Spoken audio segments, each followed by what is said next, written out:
Pinagtataga ng isang lalaki sa Misamis Oriental ang kanyang mag-iina. Namatay ang isang buwang gulang niyang anak. Nasawiri ng suspect matapos namang makipagbarilan sa mga rumesponding pulis. Makibalita tayo kay Joanne Tabique ng GMA Northern Mindanao. Joanne? Yes, Maki, nagwala at nanaga ng kanyang sariling pamilya ang isang lalaki sa barangay IS Cruz sa Hasaan, Misamis Oriental, kaninang alas 9 ng umaga.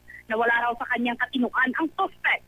Tinagaan niya sa itak ang ulo ng kanyang asawa na si Yvonette Labadan habang natutulog ito. Nagtamo na matinding sugat ang kanyang asawa pero nakatakas pa rin ito kasama ang isa sa kanyang kambal na anak.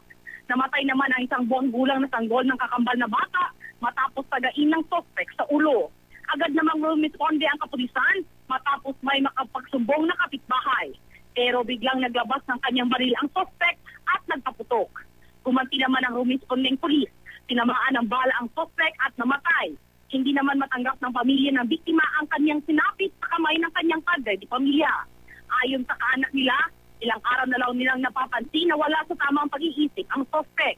Pero hindi nila inaasahang magagawa ito ang krimen sa kanyang sariling pamilya. Posible raw sobrang kahirapan at ang nagtulak sa suspect para magwala. Sa ngayon, nagpapagaling pa sa ospital sa kanyang asawa. Yan muna ang latest mula dito sa Misamis Oriental. Joanne Tabique, Nagbabalita, Pilipinas.